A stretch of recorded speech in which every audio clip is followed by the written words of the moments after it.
Dia sadar bahwa dengan memutuskan menikah, waktunya akan terbagi dan dia tidak bisa sepenuhnya fokus merawat sang ibu seperti saat dia masih lajang. Namun jika dia terus menunda pernikahannya demi merawat sang ibu, bagaimana dengan masa depannya nanti? Halo Sobat Pena, apa kabar hari ini? Assalamualaikum warahmatullahi wabarakatuh. Hari ini kita akan kembali membahas kejadian-kejadian mengerikan, kisah nyata yang terjadi di muka bumi ini. Kisah kali ini terjadi di Sleman, daerah istimewa Yogyakarta. Bercerita tentang seorang wanita yang sudah lanjut usia yang mengalami nasib yang begitu tragis. Dia tewas dengan jasad yang ditemukan sudah membusuk, penuh luka tertimbun sampah daun kering di sebuah kebun kosong dekat rumahnya sendiri. Setelah diselidiki, sungguh sangat mengejutkan. Ternyata tindakan yang mengerikan tersebut dilakukan oleh putra kandungnya sendiri yang merasa sudah jengah dan kehilangan kesabaran saat merawat korban alias ibu kandungnya yang sudah renta dan lanjut usia. Benar-benar sebuah peristiwa anak durhaka yang tidak pernah terbayangkan sebelumnya. Bagaimana cerita selengkapnya tentang kasus yang satu ini? Langsung saja kita bahas di Kata Pena.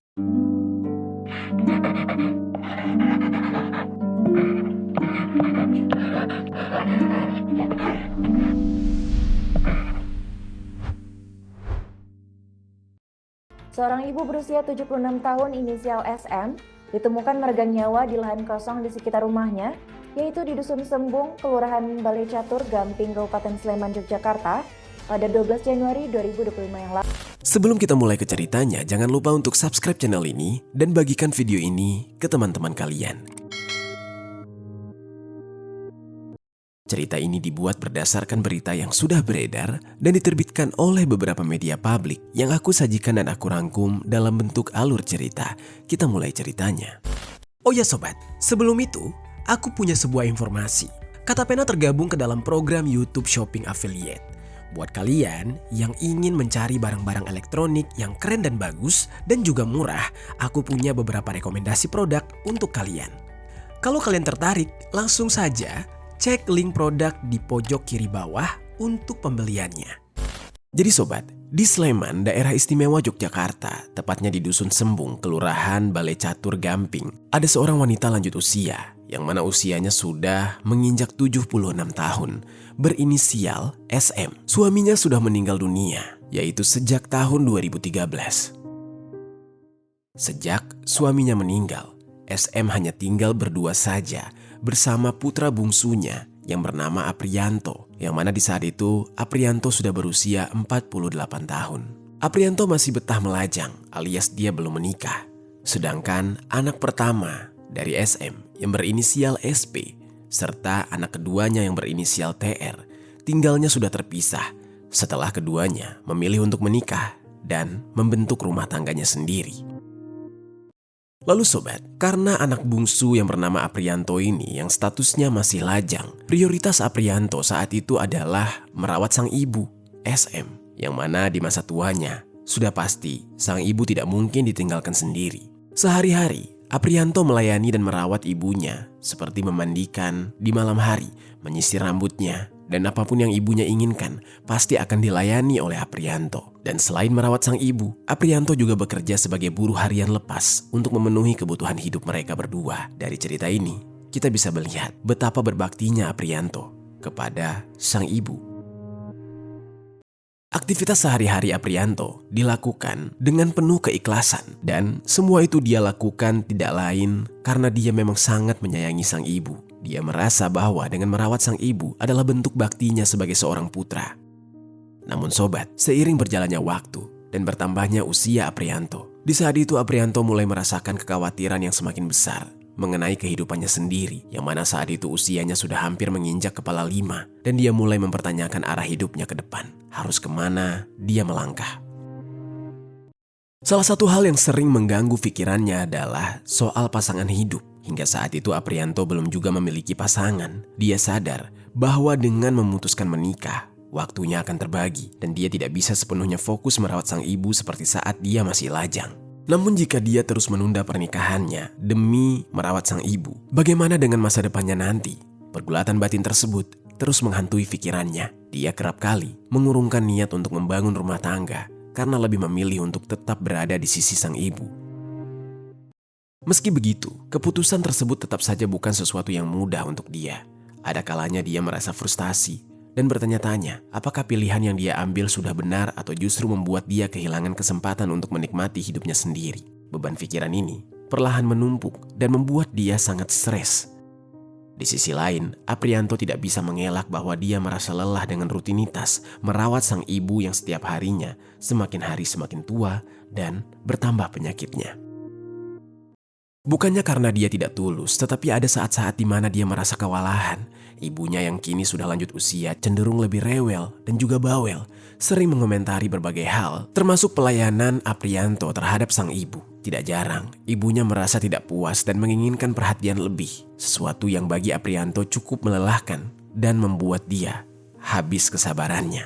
Meskipun terkadang kesabaran Aprianto diuji, namun dia tetap berusaha untuk memahami bahwa sang ibu mungkin hanya ingin diperhatikan. Dia mencoba menerima sikap ibunya sebagai sesuatu yang wajar yang terjadi terhadap semua orang tua di muka bumi ini. Walau sebenarnya sikap ibunya tersebut cukup membuat Aprianto sangat kesal. Di saat itu dia berulang kali mencoba menahan diri. Hingga singkat cerita, sampailah pada puncaknya ketika kesabaran Aprianto benar-benar sudah habis menghadapi sikap sang ibu.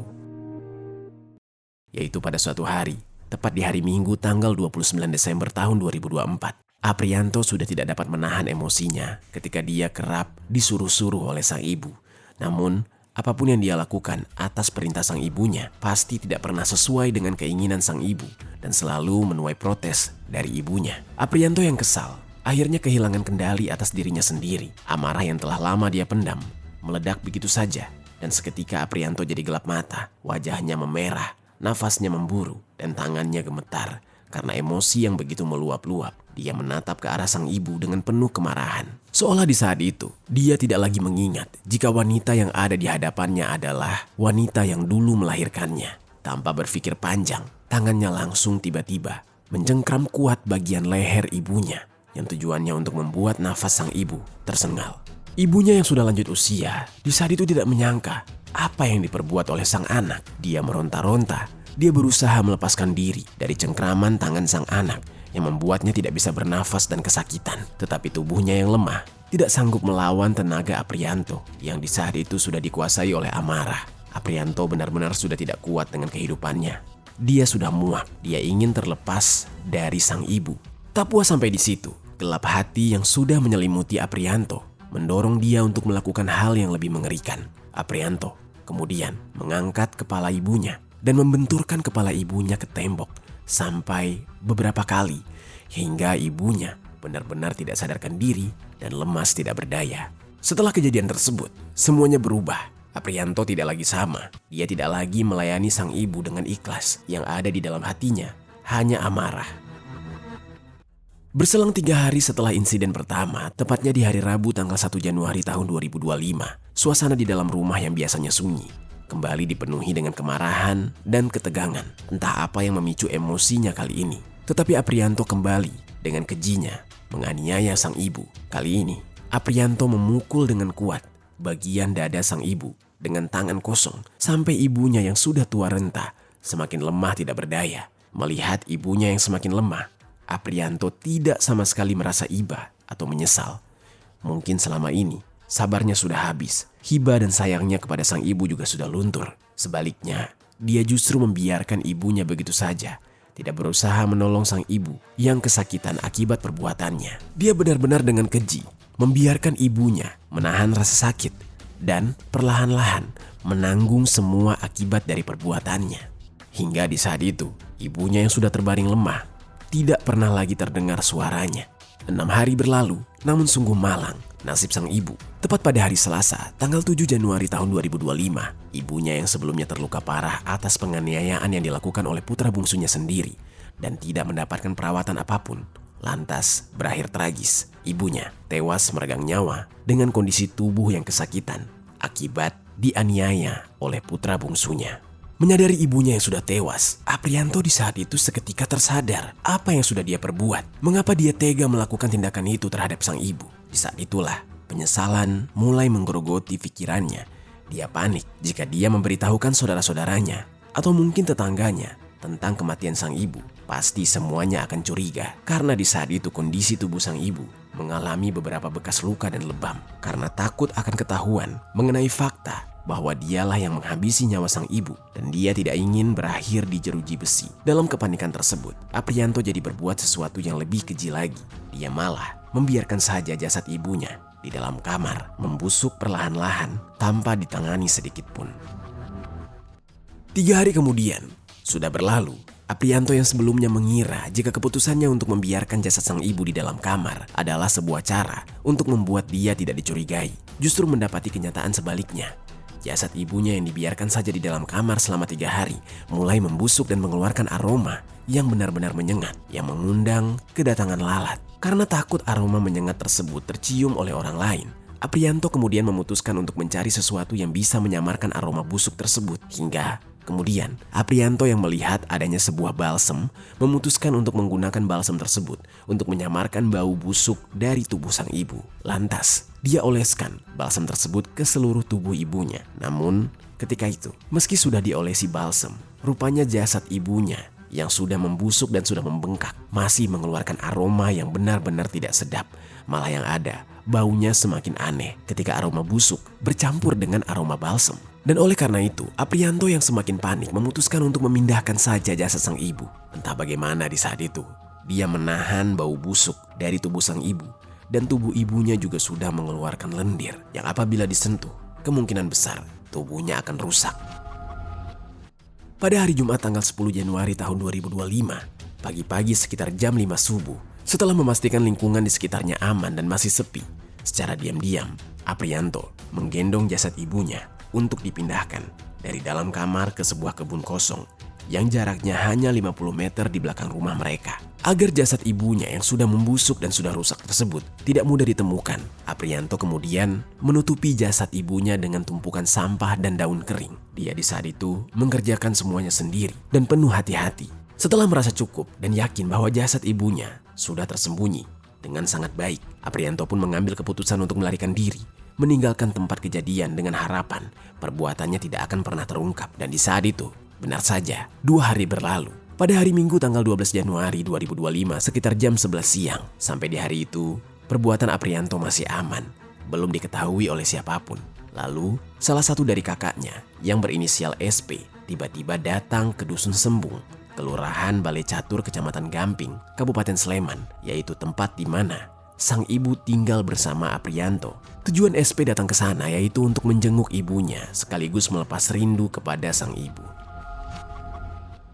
Lalu, saat SP sampai ke rumah, SP malah mendapati pintu rumah dalam keadaan terkunci. SP kemudian mengetuk pintu dan memanggil-manggil ibunya, termasuk juga dengan sang adik, yaitu Aprianto. Sekali ketukan, tidak ada yang mendengar. 2 kali, 3 kali, hingga berkali-kali. Tanpa bosan, dia mengetuk pintu tersebut. Benar-benar tidak ada yang menyahuti dan membukakan pintu itu.